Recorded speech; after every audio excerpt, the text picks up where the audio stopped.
अल्लाह के रसूल हज़रत मोहम्मद सल्लल्लाहु अलैहि वसल्लम की विलादत के बाद दूध पीने का वक्त आया। सबसे पहले आप सल्लल्लाहु अलैहि वसल्लम ने अबू लहब की लड़की हज़रत सोबिया रज़ियल्लाहु अन्हा का दूध पिया। फिर आपकी वालिदा माइदा हज़रत आमना रज़ियल्लाहु ताला अन्हा ने आपको दूध पिलाया। इसके बाद हज़रत हलीमा सादिया रज़ियल्लाहु अन्हा ने आपको अपने किबला में ले गई और अपने पास रखकर आपको दूध पिलाती रही। रसूल सल्लल्लाहु अलैहि वसल्लम का जमाना गुजरा। अहले अरब का ये दस्तूर था कि वो अपने बच्चों को दूध पिलाने के लिए देहात में भेज दिया करते थे ताकि बच्चा सेहतमंद रहे और जिस्मानी नशोनुमा भी अच्छी हो। इसके अलावा वो शहद की जुबान भी सीख सके।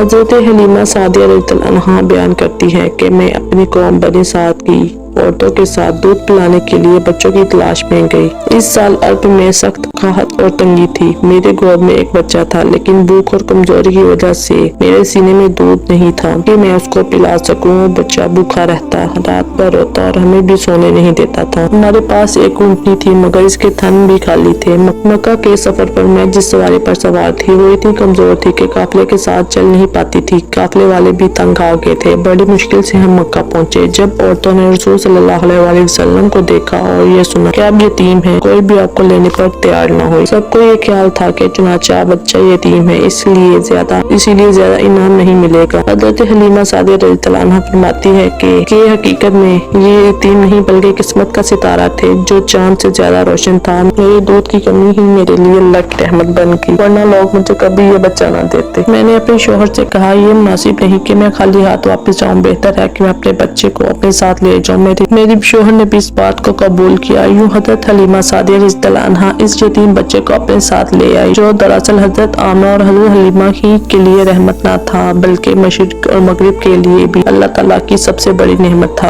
हज़रत हलीमा सादिया रज़ियल्लाहु अन्हा की सोई हुई तकदीर जाग उठी और कायनात के सरदार इनकी आगोश में आए। जब वो अपने खेमे में दूध पिलाने के लिए बैठी तो यूं लगा कि जैसे रहमत का एक चश्मा बहने लगा हो। नबूवत की बरकतों के जलवे जाहिर होने लगे। देखे अल्लाह की शान के हज़रत हलीमा सादिया रज़ियल्लाहु अन्हा की खुश्क छाती से दूध जारी हो गया। हज़ूर ने पिया और इनके भाई ने भी खूब पी कर इत्मीनान से सो गए। हज़रत हलीमा रज़ियल्लाहु अन्हा उठी तो इनका और इनके शोहर का पेट भी दूध से तैयार हो गया। दोनों सुकून से रात भर सोए। हज़रत हलीमा सादिया रज़ियल्लाहु अन्हा के शोहर ये मंजर देखकर हैरान रह गए और कहा, ए हलीमा, तुम बहुत बाबरकत बच्चा लेकर आई हो। हज़रत हलीमा रज़ियल्लाहु अन्हा ने जवाब दिया, मैं भी यही उम्मीद रखती हूँ कि ये बच्चा निहायत बाबरकत है और अल्लाह की तरफ से हमें रहमत के तौर पर दिया गया है। यकीनन अब हमारा घर बरकतों से भर जाएगा।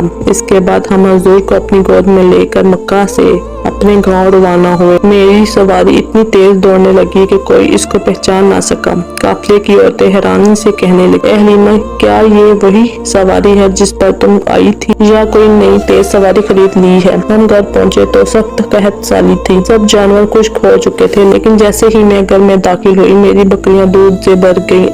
अब रोजाना जब मेरी बकरियां चरागाह से वापस आती तो खूब दूध से भरी होती, लेकिन बस्ती के दूसरे लोगों में जानवरों में एक कतरा भी दूध ना निकलता। किबले वाले अपने चराहों से कहने लगे कि अपने जानवर भी वही चराओ जहाँ हलीमा की बकरियां चरने जाती हैं, लेकिन इनके जानवरों को कुछ ना मिला। ये सब दरअसल रहमत दो आलमीन सल्लल्लाहु अलैहि वसल्लम की बरकतें थी, जो कोई और ना समझ सका सिवाय मेरे और मेरे शोहर के। हर कदम पर हमने नबी सल्लल्लाहु अलैहि वसल्लम की बरकतों का मुशाहिदा किया, यहाँ तक कि 2 साल मुकम्मल हो गए और मैंने दूध चढ़ाया। हुजूर की सेहत तंदुरुस्ती दूसरे बच्चों से कहीं ज्यादा थी। सिर्फ 2 साल में इनकी खूबसूरती नुमायां हो गई थी। अब दस्तूर के मुताबिक हम अल्लाह की रहमत सल्लल्लाहु अलैहि वसल्लम को इनके वालिद के पास ले गए। अल्लाह के दस्तूर के मुताबिक हुजूर को अपने पास रखने का हक नहीं था, मगर नबी करीम सल्लल्लाहु अलैहि वसल्लम की बरकतों की वजह से हम एक लम्हा भी इनकी जुदाई बर्दाश्त न कर सकते थे। इस साल अजीब तरह ये हुआ कि मक्का में वबा फैल गई। इस बहाने हमने हजरत बीबी आमना रज़ियल्लाहु अन्हा को कायल किया और इस तरह अल्लाह की रहमत मोहम्मद सल्लल्लाहु अलैहि वसल्लम को दोबारा अपने घर ले आए। फिर हमारा घर वाकई रहमत और बरकत के हुआर बन गया और आप हमारे साथ बहुत खुशी से रहने लगे। जब आप सल्लल्लाहु अलैहि वसल्लम कुछ बड़े हुए तो घर से बाहर निकलते और दूसरे लड़कों को खेलते देखते, लेकिन खुद हमेशा हर किस्म के खेल तमाशों से अलग और हैरान रहते।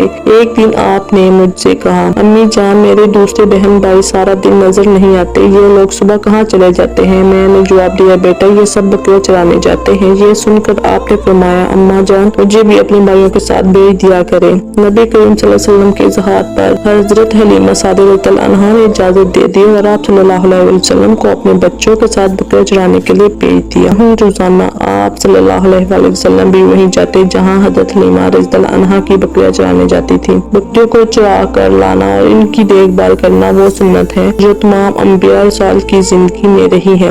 आप सल्लल्लाहु अलैहि वसल्लम ने बचपन के अमल से ही इस सुन्नत का इजहार फरमा दिया।